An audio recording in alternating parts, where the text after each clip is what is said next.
You're listening to the TMB podcast, brought to you by Book World. What's good, ladies and gentlemen? Welcome back to the 6th episode of the TMB podcast. I'm your host, Brian Dawkins, joining you on a Thursday night. Switching it up a little bit. Got some weekend plans, similar to the wedding I went to last weekend, but want to try and get a recording in to make sure we're staying consistent. We're not missing any weeks. So without further ado, this is going to be the first episode where really just diving in on kind of one thing. So yesterday afternoon, Sony State of Play for 2025 happened. So we're just going to kind of go through. I have the games listed out. I took notes as I was watching, not like notes, but just jotted down some things, jotted down the names of the games in the order that they were shown. So I'm just going to kind of run through, kind of have some trailers going for some of the games that kind of stood out to me. But other than that, I'm just going to share my opinions on the show as a whole. So let's go ahead and dive on into it. So overall impressions of the show. I think if you're chronically online like me and you get caught up on, Twitter and some of the opinions that are shared on there, there's always a sense of disappointment when it comes to the state of play. I know most people are looking for PlayStation to reveal, a showcase where they just show, banger after banger from their first party studios, a clear indicator of the roadmap that they have going for the next few years. And when we get the state of play, like I said, there's that sense of disappointment because they know it's going to be on a little bit of a smaller scale. It's going to be more third party involvement, not a lot of first party representation from Sony. So if you view it from that lens, then yes, it probably is a little bit of a disappointment as far as Sony's first party output and, what games are coming from their studios like an Insomniac or a Naughty Dog, etc.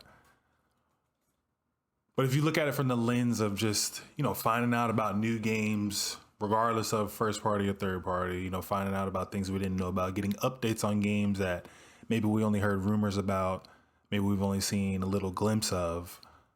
I think it was a pretty solid show. So I'm of the mind, I just like to see what new games are coming out, what's kind of in the pipeline as far as, the end of this year, the beginning of next year, maybe mid to late next year. I think we got a good bit of that. So just going down the list. So first off, they started it off with the Luminous Arise, I want to believe is how they pronounced it. It was a puzzle game, very, I'll say aesthetically all over the place. I know for me personally, it's interesting to kind of watch and see, but I didn't really follow too well what it is. And again, that might just be me. Other people who are more, attuned to puzzle games and games in that style might have a better sense of, what they're going for and kind of, whether that game is going to be heat or not. I'm not saying it's not going to be a good game. I'm not saying that at all. I'm just saying for me, wasn't really sure what I was kind of looking at. I was trying to figure out kind of how the puzzles were going. And like I said, maybe I'm just, smooth brain and couldn't really follow. But either way, it's not a bad game that they kicked the show off with. Just one, that was kind of just like, I'm going to say under the radar and not a lot of people know about, or if that was their first game. I believe the guys that were talking said that they've had other puzzle games and things like that. Like that's not their first game that they've released. But for me, just a decent starter, but nothing eye-catching. For the next game, let me get the B-roll ready on this one. But Pragmata, all right, game I had not heard of or was even on my radar as far as a game that I'm, looking forward to or looking to get more information about. But definitely caught my attention with kind of their intro and how, they introduce I won't say the plot, but like a little bit of the plot, kind of the background. And I think for me, I'm always going to respect kind of what Capcom is doing. I believe, Capcom is one of the developers and publishers that are really hammering it home when it comes to consistency. I know I talked about a few episodes ago how, you know, they mentioned as a company, you know, they've hit, you know, record profits for, I believe it was like the 7th or 8th year in a row. They've, you know, increased their operating margin for like the 10th to 12th year in a row. You know, Monster Hunters and the 100 millions of games sold across the series. Resident Evil's in the 100, almost 200 million copies sold of games across their series. You know, they've just really been a bright spot as far as consistency and what they're delivering in their output. So for me, when I see that and I see this kind of a newer entry, I'm assuming, again, like I said, if I'm ignorant to if this is something that they've done before, let me know. But I'm assuming this is kind of a newer entry for an IP that either is brand new or one that they've not really deep dive too much in that often. But, you know, just a beautiful seam line of how the story looks, the interesting, you know, like daughter who's not really a daughter, like, I think he calls her Diane, but she was correcting him saying her name was DIA something. Like I'm assuming she's like, you know, one of the robots or creations of wherever they are in this plot line or whatever. But definitely kind of got the show going for me. Again, just something that I just wasn't expecting. All right, I definitely need more information before I'm like, oh, that's a day one buy.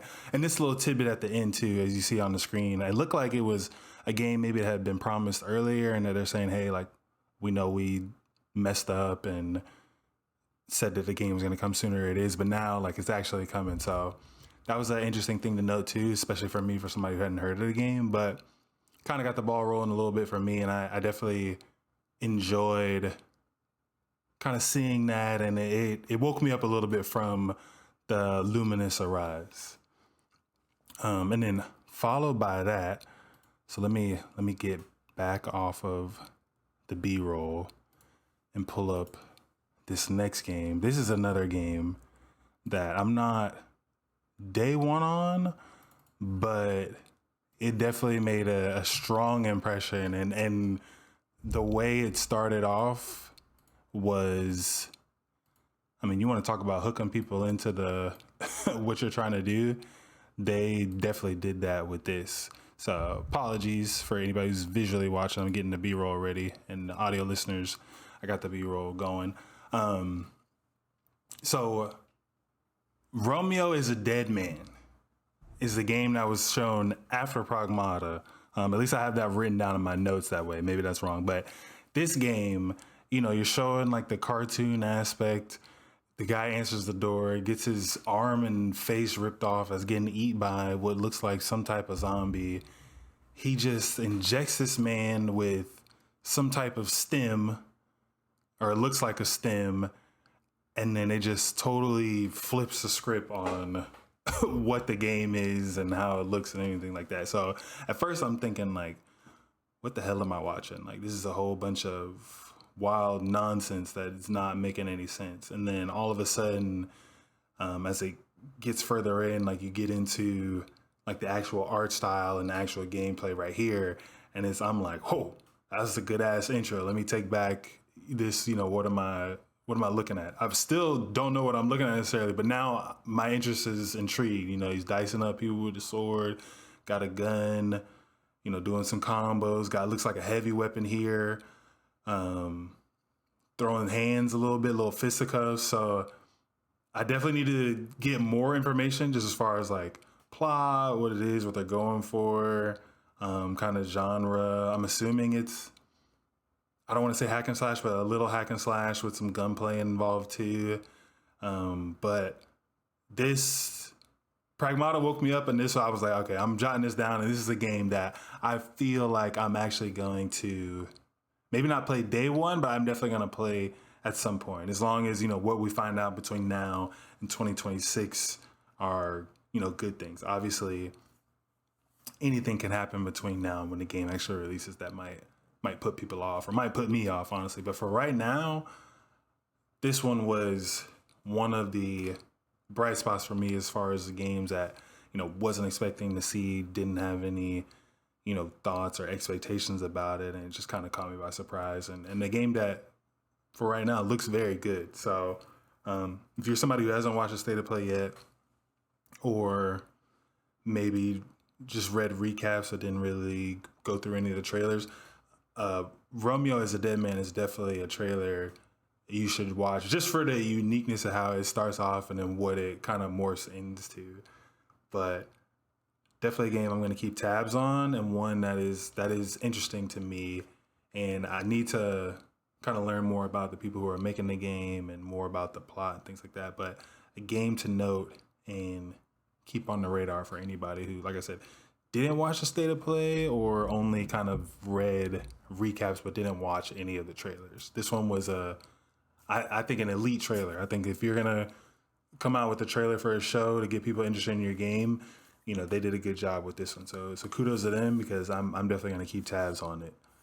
So I'll let the B-roll run for Romeo as a Dead Man for anybody who's visually watching, not the audio listeners. But following this was Silent Hill F, which we've known about, seen a little about. There was more. I'm not super into Silent Hill, but I will say, for trailer purposes and for people who are fans of those games, like it definitely looked good, and looked, probably appealing for those people who are interested in that game. It's just not for me, but for all intents and purposes, I think they did a good job as well as presenting their game. And I believe that one is going to come out sometime this year. I should have wrote down the dates for the games. I know a lot of them were 2026, but there was a good portion of them that were 2025, and I want to say Silent Hill F was one of them.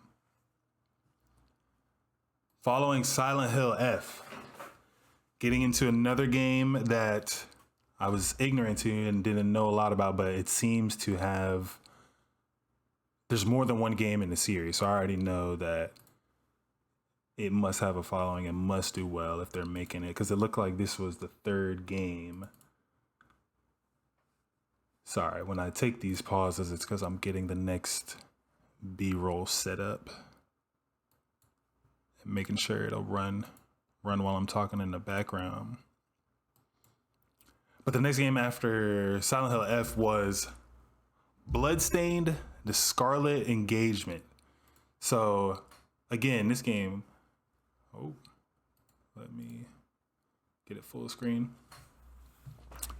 This game looks really good, and another one of those, I need to jot this down to keep track of. This looks like a more, I don't want to say linear experience, just because I need to look at what type of game that it is, but I'll use linear for lack of a better term, but definitely more of a side-scrolling kind of Metroidvania style looking game. Not sure if it is a Metroidvania, but that's the feel I was getting while watching the trailer. It was giving me a Metroidvania, but maybe higher quality version of a Metroidvania. Not that most Metroidvanias are not. Just this one seems like it has more cutscenes, dialogue involved, probably maybe like a deeper story or plot and things like that. So caught my attention. Definitely the 2-player aspect. That it doesn't remind me of Beautiful Joe, just because the gameplay doesn't look anything like it. But in the back of my mind, I did catch myself thinking like, this is like Joe and Sylvia a little bit, just my own personal thing. But not to harp too much on that comparison, but definitely a very good looking game. And like I said, when I went to look it up and try to go wishlist it, I couldn't find it on the wishlist yet, so I don't think it's available to wishlist. But 2, I saw like 2 other games with the same, art style, same title, and was like, this has got to be another game in the line of series that they have. So where have I been? I'm asleep on this. And the other ones that I was looking at looked very similar, if not the same exact style. So this is a thing, and I just was sleeping, didn't know about it. But this is another one I have jotted down. I starred the games that I'm keeping tabs on, but I had a star on this one, and will be keeping tabs on this as well, just because I want to mix up the caliber of games that I'm playing. I don't want everything to be like a Romeo is a Dead Man, or everything to be like a Pragmata, or just the higher AAA quality type games. I like to mix in, games similar to this. Not that this isn't quality. Let's not flip that the wrong way, but you know what I mean. But definitely keep tabs on this. I feel like at this point in the show, I'm like, oh, it's a pretty good, strong showing. Because outside of the Luminous Arise and Silent Hill F, 3 out of the first 5 games that they were showing really were standing out to me and things that I'm going to keep tabs on. While the Bloodstained B-roll keeps going, or the trailer keeps going, let's get into the next set of games. This is when it started to taper off, and I'm like, okay, these next sets of games aren't really for me. And again, not that they're bad, they just aren't really for me. So the Digimon Story Time Stranger, not a huge Digimon guy, not a huge Pokemon guy. I played Pokemon, the TCG Pocket a little bit. I've played Pokemon in the past. Very much like playing the game, but that style of, what's the word I'm looking for? It has a name for it, but like storybook kind of game. Kind of how, to me, I got the impression that this new Digimon game is going to be similar to Digimon Survivor, which, shout out to Mateo and Nick, they enjoyed that game a lot. They played Digimon Survivor when it dropped. I think it was like 2 years ago now, or 2 or 3 years ago, and spoke very highly of it. So I'm imagining that for all the people that enjoyed Survivor, this is going to be in that same line of games and ballpark. But like I said, it's just not a game for me. And that's okay. Every game's not going to be for everybody. So I'm not going to slander it, have no disrespectful words to say to Digimon. Shout out to y'all for making your game. Hopefully, it's well received by the people that it's made for, and I'm wishing nothing but the best. And then after this, another game that's not in the style of games I like, Final Fantasy Tactics, the Evilist Chronicles. I hope I pronounced that right. But look like a turn-based kind of strategy RPG game. I know those Final Fantasy turn-based kind of strategy games like that go crazy. So I'm interested to see, well, not go crazy, but I think people like those style of games. And I think it has the potential to do very well. So I'm interested to see kind of how that one is received. And I can't remember if this is the one that sounded like it was a remake of a game that was already made, or if this was like a new entry. I want to say it was a remake. I'll have to double check that.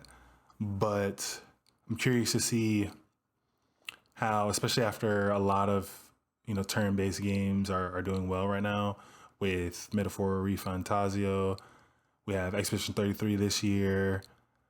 Baldur's Gate 3 is a turn-based game, even though it's a little different. It's D&D, but still very much in turn-based genre. Sea of Stars, just a lot of quality games. Persona 3 Reload, like all the Persona games. So I won't say making a comeback, but it's definitely, I think, something to take note that turn-based games, people shit on turn-based games. I am somebody who preferably does not enjoy turn-based games. I like some of them. Sea of Stars, a big fan of. Expedition 33 looks crazy. I want to try that. But typically, that's just not my style of game. Won't say I shit on it, but I think it's interesting to know how, for the vocal people that are against turn-based games, the reception, critically and with people who are actually purchasing the games is very well for turn-based. So I won't say this one is going to be on a level of an Expedition 33 or a Metaphor or Refantasia or anything like that. But I do think, seeing the recent trend and seeing how people are receiving it, if the game is a remake or a new entry, if it's done well, I can see it being hopefully a success in Square Enix's eyes that are producing a game. And I want to believe it's Square Enix because it's Final Fantasy, but I hope they hit the marks that they want with this game, and that encourages them to keep giving people what they want, because I do see that sentiment a lot, that people want more turn-based Final Fantasy games, truly turn-based Final Fantasy games, not the mixed, I think it's like the ATG system that's in Final Fantasy VII Remake. They want kind of how the original Final Fantasy VII was, and games like this Tactics is gonna look. So that one will be interesting to keep note of how it does, and if people are going out and buying it like crazy, or crazy in comparison to the cost to make the game. But I'll keep an eye on it. Next game. This game, we saw this game. I can't even remember when we saw this game a while ago, but it's that damn Baby Steps game. So to be honest, I've watched the trailer for that game probably 4 or 5 times, and I still couldn't tell you what the premise of it is, other than you're controlling this just overweight individual who's walking barefoot on the ground, which is already kind of disgusting. And like I said, that's it. I can't tell you what it is. He's just walking through in every trailer. He's just walking through whatever the terrain and plot is, like falling down, trying not to fall down, trying to get over these little hills or whatever. I'm assuming you're controlling the limbs to do this, and it's going to be difficult, which is why they're showing him falling. And then in the story, he's basically going to take a dump. And I don't know, like I said, I couldn't tell you what else there is to that game. So not sure if that game has a deeper plot or a deeper point to it, but it just looks like a silly game for people to clown around in. It's gonna be my guess, but we've seen it enough, and I can't remember if that one got a 2025 or 2026 release date, but at some point they just gotta release it. I don't know how much more tinkering and stuff you can do with somebody who's just walking in the game. Maybe there's more to it than just walking, but every time I see it, he's just walking and falling down and now going barefoot to the bathroom. So I'm not sure what crowd they're going for, but hopefully it lands with the people who are interested in that Baby Steps game. After Baby Steps was a smaller game, it was, I can get off this B-roll for the Bloodstained. After Baby Steps, it was an interesting game. I didn't get the trailer to play in the B-roll, but the Hirogami, which looked like a origami, like a hero who, I don't want to say ability is origami, but kind of like a similar to Paper Mario, but just in a different, not the 2D art style, like a 3D.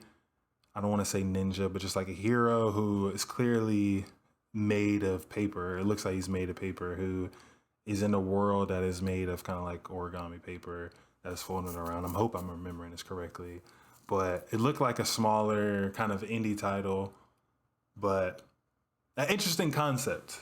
Not a game I think I'm going to play, not a game that I played day one. I think I might play it, maybe in between releases, or if I catch it on a sale for different things. Definitely, like I said, an interesting looking game. It's just, we'll see where that one lands sort of in the crowd, like when it arrives. Again, dang, looking at this, I really should have wrote down the dates so that we could talk and speculate on that. So that's on me, y'all. Apologies on that. But a game that I don't think it'll sell bunches. Like it won't, I don't think it'll sell like 3 or 4 million, maybe not even 1 million. But I do think it can hit kind of a niche crowd that will really appreciate the game. Because like I said, I did appreciate how it looked, the art style, and just the creative premise of the game. For me, I never really seen anything along those lines of that concept. Not saying that there isn't, but for me, I've just never seen anything like it. So I applaud that creativity and think that it should land among, a niche group of people and probably have a little success, as long as it's, there's no game breaking bugs and has a little bit of an interesting story and some interesting mechanics.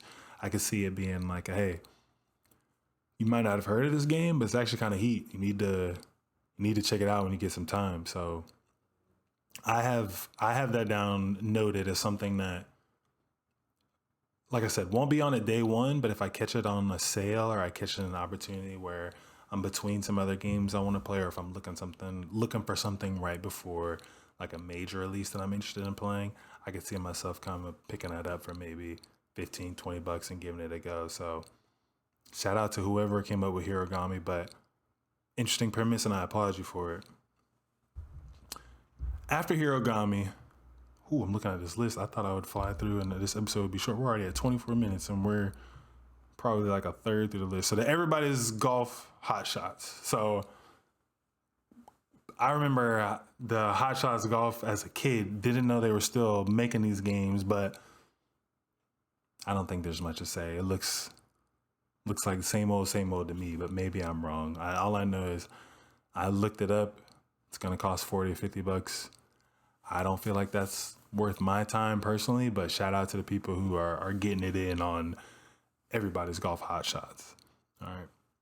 Now, at this point, show starts to pick up a little bit again. So I said, came out strong, kind of tapered off with those next 4 or 5 games because they weren't games for me personally. But then it picks back up. I already had this down. I couldn't remember if I saw this at Game Awards or somewhere else. But Ninja Gaiden Ragebound, which is made by the people who made the Blasphemous game, already looks like a banger. I have that in my wish list already. I've had that in my wish list for, I'm pretty sure, a few months now. So we just got more of that. That game looks heat. The people who made Blasphemous is a very, highly praised game. Most of the people I know that have played Blasphemous love it.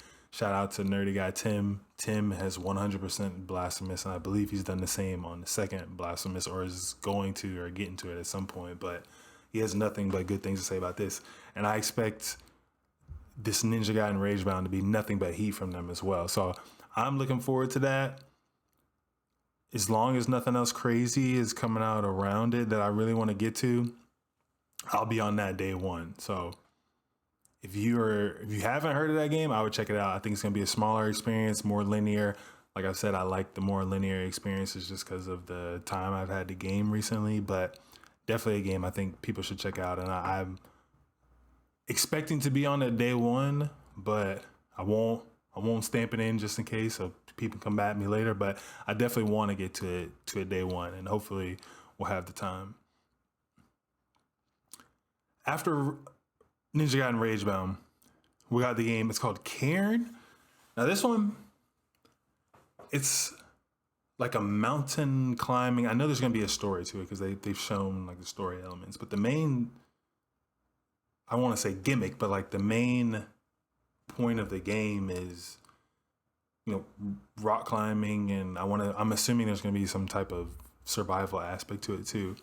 Doesn't look super interesting at face value, but they did have announced that they have a demo, and I have downloaded the demo. I just have not played it yet, but I am actually going to try the demo and just see, give it a chance. It's one of those, I want to say, outside of the box experience that for me, you may not get the thrill of, like an action packed or, like a dramatic story with the crazy plot twists or things like that. But it's one of those, you can play it and maybe find, peace with how the game is made, the mechanics with it, the story. I'm assuming it's going to lean heavily onto the story, just after looking at the trailer and how the gameplay looks. I'm assuming it's going to lean heavy into the story aspect. But I think it's just one of those games that maybe you can just kind of relax, play. I won't assume it's going to be too long. Maybe not in the same vein of a flight sim, but different. Flight sim, obviously, that has its very specific use case and things like that. But that's kind of the vibe I get, like you're not playing flight sim for the thrills and action and things like that. Like you play flight sim because like you enjoy how that game is put together, how it's crafted. It's relaxing. Like you can just kind of vibe out. It's low stress. Like, if you enjoy planes, like if that's an interest of you, like if you're somebody who enjoys planes and flying and things like that, like you have a space for you to just kind of vibe out on the game. And that's kind of the feeling I get from this too. Like I said, not exactly the same, but it's just the vibe I get. And I'm definitely going to try out that demo. So I encourage anybody else, if you heard that and it sounds like iffy, like you're not sure what to expect from it or what you're thinking of it, I would definitely maybe try out that demo too. So I'm going to try it out, and hopefully I'll be able to, maybe make like a little video or report on it or something. But I'm curious to see just what they're going for, After that, we get the ball rolling a little bit again. All right, we get a Mortal Kombat Legacy Collection. I probably won't play it. I do enjoy watching fighting game tournaments. I do enjoy a good fighting game here and there. I played MK11. I think the Legacy collections are always good. We've seen, how the Marvel vs. Capcom collections, I believe it's 2 editions that have released now. Those are, I think they're important too because it's a way to bring older arcade games kind of into the modern era. There's a way for people to play it.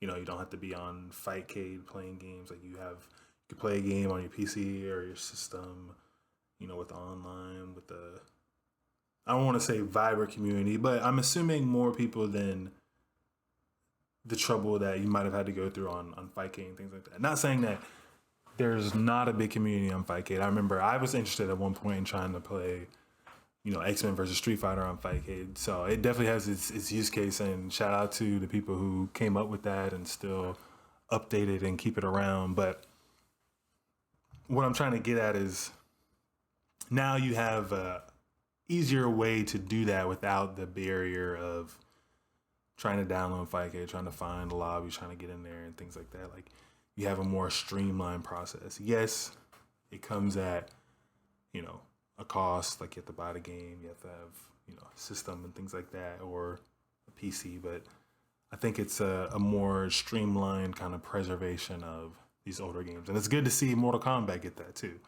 Like I said, I won't play it, but I'm sure there are some big MK fans that are going to be diving in there. And I'm curious to see like the online play aspect of it. I believe in the trailer they mentioned, they're going to have an online aspect with rollback netcode. I believe that was for MK. I'm looking at my list. I don't see any other fighting games that I had on here, so it had to be MK that all of these details were for. So that'll be good, and it'll be interesting to see what the fighting game community does with that.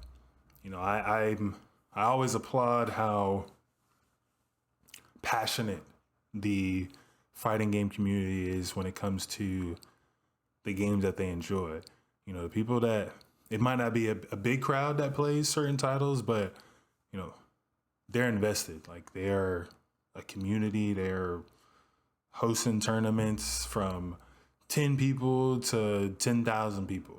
They're getting it in and playing the game and building a community and getting better and trying to, teach techs and give information out. And I respect that a lot. One of the best experiences I've had as far as video games has been when we went to CEO when it was still down in Daytona. I just being in that atmosphere, like I said, I'm trash at fighting games, but just being in that atmosphere and seeing how people come to watch and support their, their favorite players and support these games that have been out for years at a time is really special. And I think it's something to take note for other communities too. It's just, they do a good job of supporting the games and keeping it going. So I respect it. And I always want to see the fighting game community get wins. So if they perceive this as a win, I'm happy for them.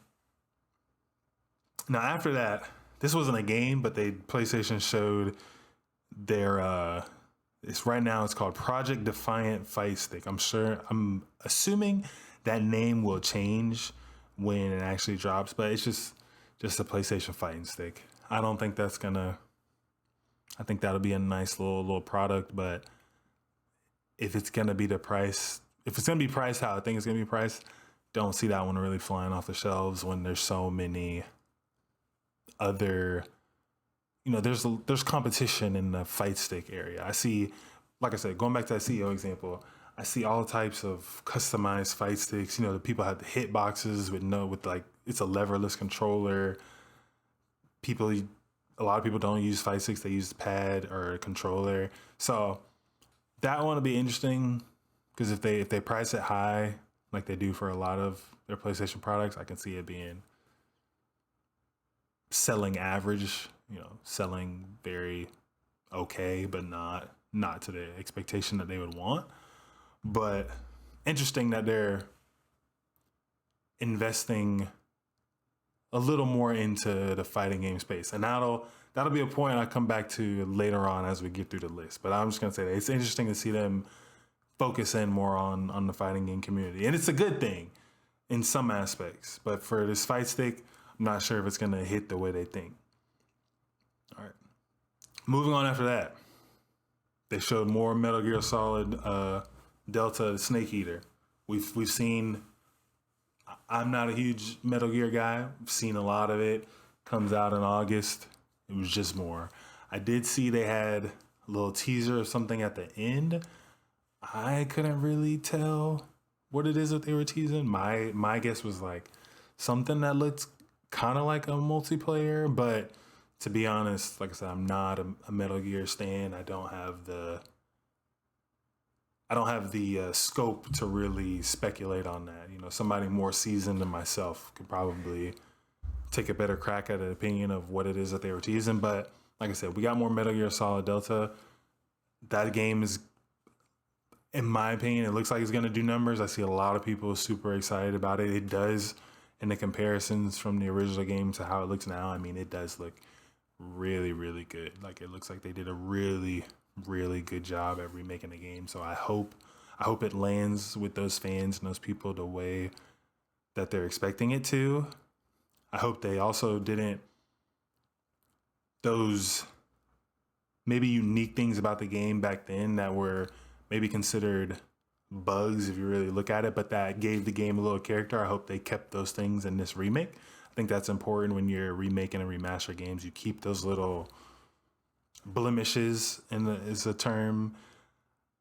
I hope you keep those things in the updated product because people have very fond memories about being able to go to certain spots, or if you did a certain combo with a certain type of gun, you had this reaction. I'm just naming stuff, but you get the point of what I'm saying. People appreciate when you keep those things that give that nostalgic, positive feeling towards a game back then and keep it the same in today's version. So I'm hoping Metal Gear does that same thing, but we will see.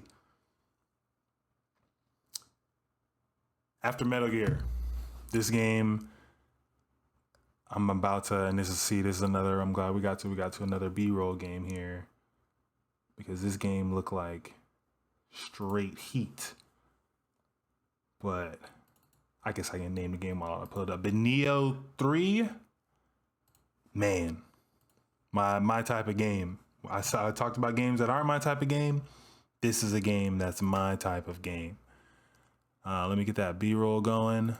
But that fast combat parrying, looks like difficult in nature. Give me that Sekiro, that I won't say Souls, but just that. Well, yeah, Souls. I think Nioh does get a lot of comparisons to Souls, but like that Sekiro Souls type vibe, Team Ninja. I'm all for it. I played Wolong, was a very good game to me. I enjoyed playing Wolong. This is right up my alley. So they showed this, and I was like, yeah. Unless something else is coming out alongside that I'm gonna want to play more. That's a cop, instant cop. And I need to go back. I need to add this to the backlog of Blitz, but I need to play the first two. I need to play Nioh and Nioh 2 and go ahead and make sure I'm qualified to play and comment on the third one. But man, did this put a smile on my face to see. I think it's going to be a great game. Just looking at, I'm watching it now with y'all, just looking at these moves, a little stealth, assassination right there. This kind of picked me back up too. Yeah, like I said, it started to get back once it got back to MK.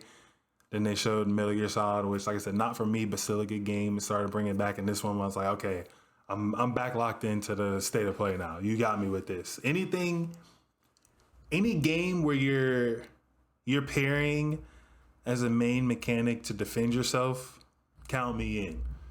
So Nioh, I hope I'm pronouncing that right. Nioh 3, Phantom Blade 0. I know we didn't see that at this showcase, but that's another game that's in the same alley. Sekiro, like all those types of games, sign me up. Sign me up. I'm locked in. I'm ready to go. They got me. Oh, and there's a demo for this game too. For anybody that's listening or paying attention, you can go download a demo to play for this game as well. I've downloaded it. I haven't touched it yet either. I have that on my list with the Karen game, the Mountain Climbing 1 demo. but I'll probably get to this one first just because this is more my style of game. But this is something that, in my opinion, right now, it's gonna be heat. It's gonna be heat, and I saw that sentiment echoed too. So I'm really looking forward to this one, and it's gonna be a 2026 game, and just a lot of these games that are gonna be for 2026.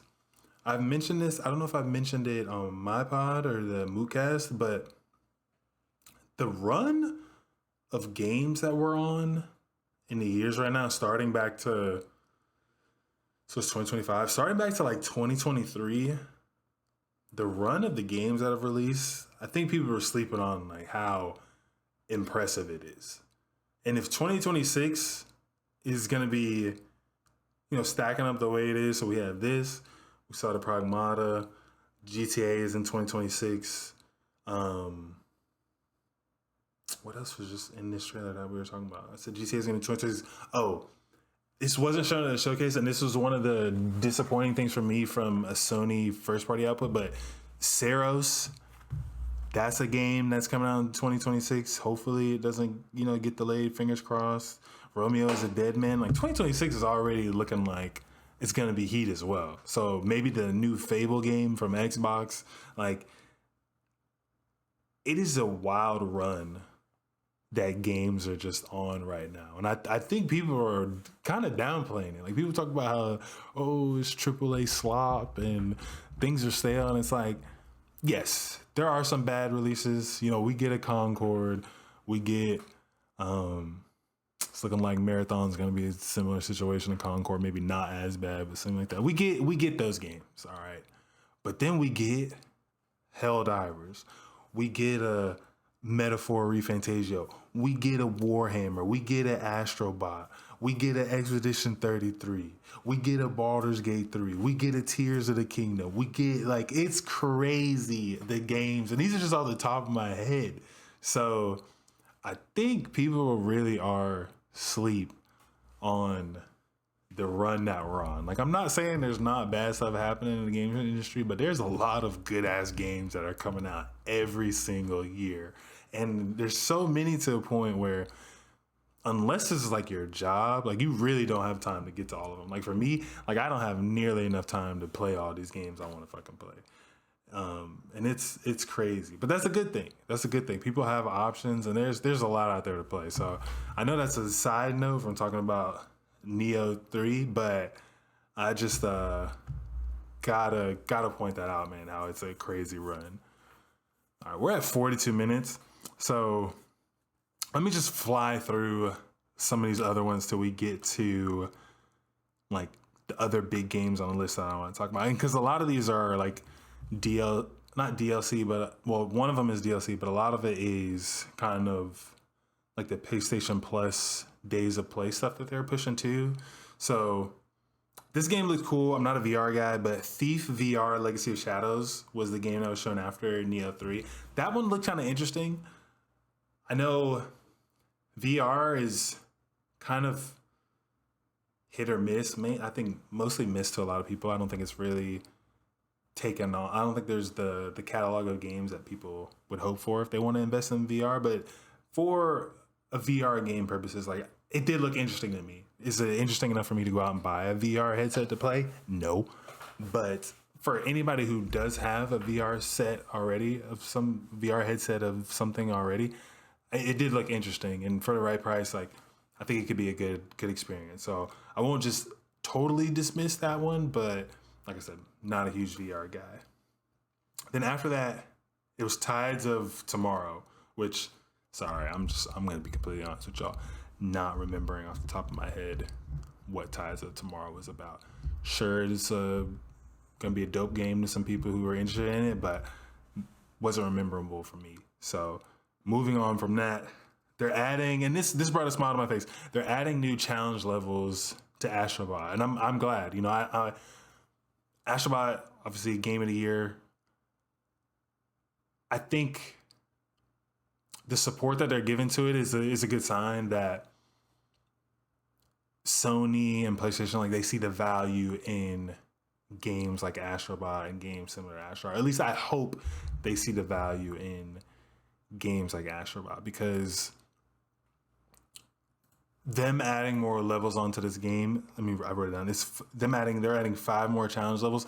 I honestly wasn't expecting that after they got through all of the ones that they told us about when they first, released the game and things like that. So to be here, to see them, continuously giving it support, continue to update it. I need to go back and finish. I don't think I finished the last set of challenge levels before this one, but to see them further support it is a good thing in my opinion. Astro Battle is a great game, so it's a game that is deserving of the extra support, the extra attention that they're giving it. So that's a great thing. So shout out to them for doing that. After Astrobot was Sea of Remnants.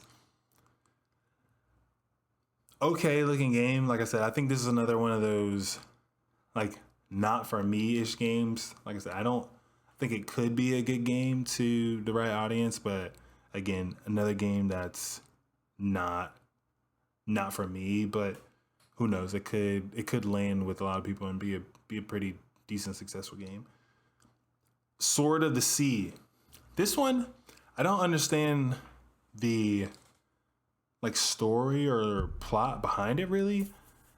That wasn't really clear. Like it looks like a guy who's kind of on this floating board, similar to Silver Surfer. In a desert setting, very sleek, clean, aesthetically pleasing. Love the way the game looks, just not totally sure about the gameplay aspect to it. I would need to see more because right now, obviously my scope for genres of games is, I'll admit it's not the widest. Part of the reason I'm doing this and part of the reason I'm investing is to learn more about different games and different genres and how games are built and things like that. So I'm not even sure what to think of what kind of game it's going to be, but I do think it looks good. And one thing to note is that it is launching day one into PS Plus, and we've seen them kind of sprinkle games in here and there for PlayStation Plus. Sea of Stars was PS Plus. The I believe it's Blueprints, the game this year, is PS Plus. Stray was a game that was in PS Plus day one. So they've had the titles in there.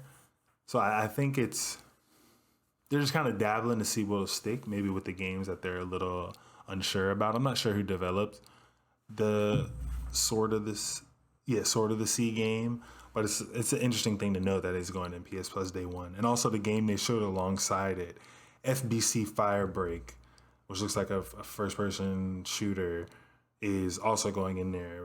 It's PS Plus day one. So interesting to see 2 more games kind of get thrown in PlayStation Plus. Like I said, it looks more like the smaller experiences, the smaller games, more indie-sized games that they're unsure of are the ones that are going to go in there. Maybe the ones that they don't think hey, our cut from it being on our store, we might not get to necessarily. So how about we give them what we think we would make in a deal and have it be on PS Plus? I don't know how the business side of it works, but that's my guess, is that they don't think those games are probably going to sell a ton. So let's say, hey, let's maybe use it as a way to provide, a little value into our subscription service. Not as much value as Game Pass, but hey, there's value in PS Plus too.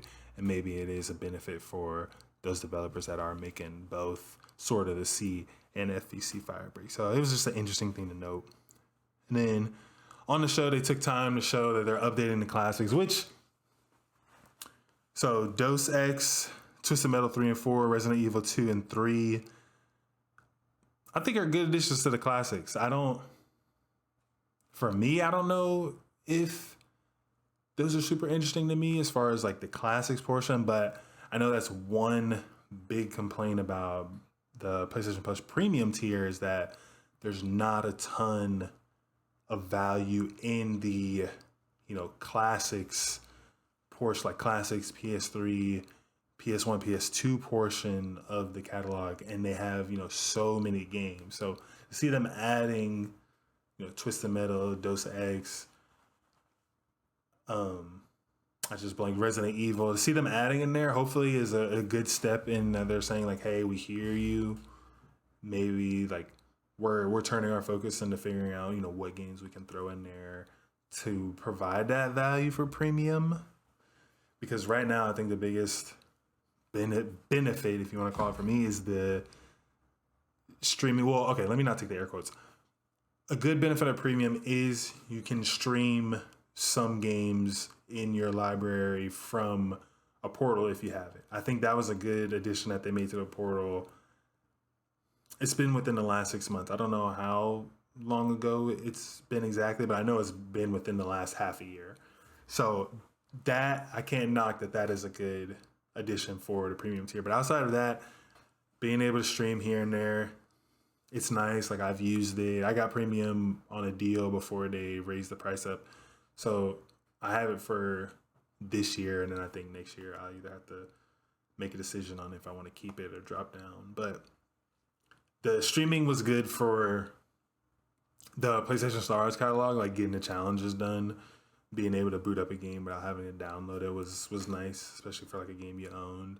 I think that was cool, but I never really used the streaming aspect to actually play games that weren't downloaded onto my PlayStation. And as I mentioned before, I did use the streaming a little bit with the portal. I think, like I said, that's the strength of the streaming benefit as far as the premium catalog. So for them to be adding into the classics is a good thing, and I think they should kind of keep that going. I'm not saying throw everything in there and not, keep stuff in the tuck to keep people on the service longer, because I know you're trying to make money. But I do think, that is a very valid complaint that I see brought up often, is that the premium, like the classics catalog, is severely lacking, especially for the amount of bangers that PlayStation has in the tuck. So those on there were good. And then after that, I didn't understand this Days of Play deal, or this Days of Play stuff that they were. I'm assuming it's because of the sale that they have going on, but I don't know if this was just like a game you can download, or they're giving it to you for free, or it's part of, one of the tiers like Premium Essential or Extra as far as PS Plus. But Myst and then Riven, which is the sequel to Myst, that's literally the name, Riven, the sequel to Myst, were announced in the Days of Play. I have no knowledge of either of those games, but just two things to know that they were added. And then the last three, I promise we're getting to, this might go over an hour, because there's one game on here that was the highlight of the show that we're getting there, but we're not there quite yet. The next game, let me pull it up, was a new James Bond. So I was gonna say, I don't have to keep the suspense going that much while I'm building the game up. But we got a new James Bond game on the way. So First Light 007. Sorry for my slurred language there. But we saw the IOI. They showed I think it was either the day before the showcase or 2 days before the showcase. They showed that they teased, a new James Bond game that they were going to have an update for. I believe it's going to be at Summer Games Fest, which will be, at the time I'm recording this, it'll be tomorrow. So to see them kind of do that and throw it right in the state of play was interesting, because I think it took some of the surprise away. If they were going to show it in the state of play, I think they should have said, hey, they should have let the reveal and the surprise be in the state of play, and then said after that, like they did, that they're going to show more gameplay and more about the game at Summer Games Fest, which I'm assuming that's going to happen tomorrow. But definitely interesting. It's not, and I've tried to look this up, but I'm pretty sure this is a brand new Bond. This isn't made after somebody. I looked up the Bonds. It's not a Daniel Craig, a Sean Connery, Pierce Brosnan. It's not like an actor who they're using their likeness to make another Bond. Like, this looks, completely new. And they sprinkled in some gameplay into this. It looks like some stealth, looks like some action, but I want to see more at Summer Games Fest about this game and how it's going to play and things like that. Like, this is a very good trailer, definitely a very interesting, kind of get you excited about it, but I'm interested to see more about the gameplay. And I'm also interested to see, so for me, when I think of James Bond 007 games, I think of the game most people I think probably think of is GoldenEye, with the karate chop multiplayer. And this is just kind of like a one-off thought, but I hope there's some multiplayer aspect to it just like that. That's a very fond memory of me, even though it didn't age well. Like playing 007 now, it would probably seem trash, but playing 007 on Nintendo 64 with my cousins and people karate chopping each other to death and the screen having blood trickle down and things like that, it's a fond nostalgic memory. And I hope, I'm not saying they need to bring that back. I don't even know if these are the same people that are making this game, but that would be a nice, I think, tribute to have like a multiplayer mode and have that in there somewhere. That's just my thoughts on it. Maybe I'm way off on it, but I hope we get to see that in some capacity. So let's see tomorrow, like I said, at the time recording this, let's see tomorrow if that'll have that in there when they show more about the gameplay and more about the story and mechanics and things like that. But definitely a solid reveal. That was pretty good. Followed after 007. We're almost there, folks. Ghost of Yote. Nothing crazy. We've seen a good amount of Ghost of Yote. We know that's coming out in October 2nd. We know it's coming out in October. I want to say October 2nd is correct. Don't quote me. But we know it's coming out later this year. Seen a good amount about it. I've seen it probably, 2 or 3 times now between Game of the Year and the State of Play last year and things like that. So this one's not shocking that it was there. Understood why it's there. But in my opinion, there's no more hype to really be built up about it unless they were going to show something, completely new that they weren't showing before. But nothing really there in my opinion. Now this last game, this is where the show, and they did a good job saving this one for last, because this was the best thing they had. And they definitely knew it after watching the trailer, because this thing is straight heat. Let me get that B-roll going. But I don't even want to say what it is. I know I feel bad for the audio people, but for the video, I'll just go ahead and say it. But this game, Marvel Tokon Fighting Souls. I hope that's how you say the Tokon Fighting Souls. A Marvel versus Marvel 4v4 fighting game. And man, this thing looked absolutely fantastic, sensational. The intro to this game and how the gameplay looked, and they even I didn't have it in the B-roll, but they even had the studio Arc Systems work and talking about how the game came to fruition and things like that. The guy was like, Sony came to me and said, "Hey, we want you to make a Marvel fighting game." And he was like, "Whoa, what?" So just the way they set up the reveal and the presentation of this game, chef's kiss, A1. Like I've watched this trailer probably like 15 times at this point, but it just looks like such a good game. And so I did a little digging. So for me, like I said, I like fighting games, but I'm not super entrenched in the fighting game community like that.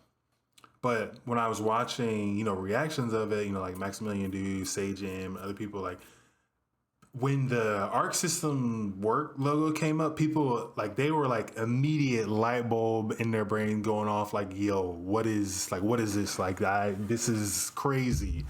So for me, I didn't realize they were the people who made Dragon Ball or developed Dragon Ball Fighter. So now it makes way more sense to me how this game is presenting, how it looks, how it's playing, and why people are so hyped for it. Because I played a little Dragon Ball Fighters in college.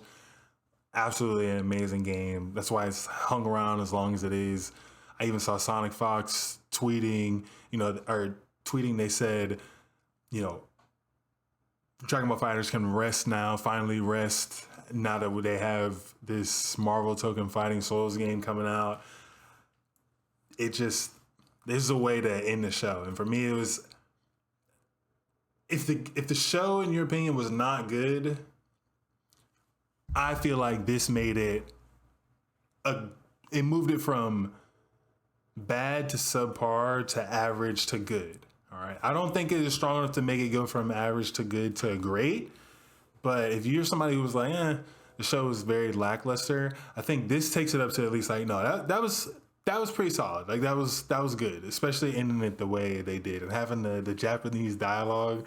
That I wish I don't want to play it because just in case there's like a copyright thing, but the Japanese dialogue to me is always going to be so fire. So I'm glad that was the approach that they went with it too, and not just like a dub or something like that. Like hearing them talking that language, it just sounds so tough and it just sounds so crisp. So kudos to them. Let me give a round of applause for that one. This was for me made the highlight of the show, and it made me feel good because, like I said, I was a little disappointed I didn't see Saros. Saros was a game, I've said before, Returnal is probably my favorite game of the gen so far, outside of, maybe like Elden Ring.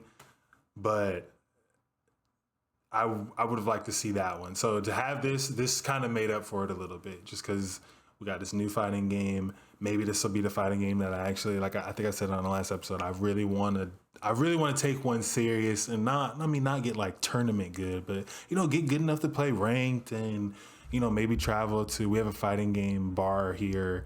I live in Jacksonville, called Obscura, and I've been up there before, and I like the atmosphere around there. So maybe go out there, maybe compete, lose first, second round, and that just something where I feel serviceable enough to play against other people and not get clowned and be respectable. So this might be it. And the 4v4, everything about the game looks great. So this is a good way for them to finish it off, and kudos to them, and kudos to, back to my point about the fight stick, PlayStation kind of investing more into the fighting game atmosphere and seeing the value in that. This game is not developed they reached out to Arc System Works to make the game for them, but they're publishing the game, so it's that, I believe it's a second party game if you want to classify it, but they're publishing it. So shout out to them for one, wanting to make the game, and two, having enough sense to say, hey, this isn't really our wheelhouse.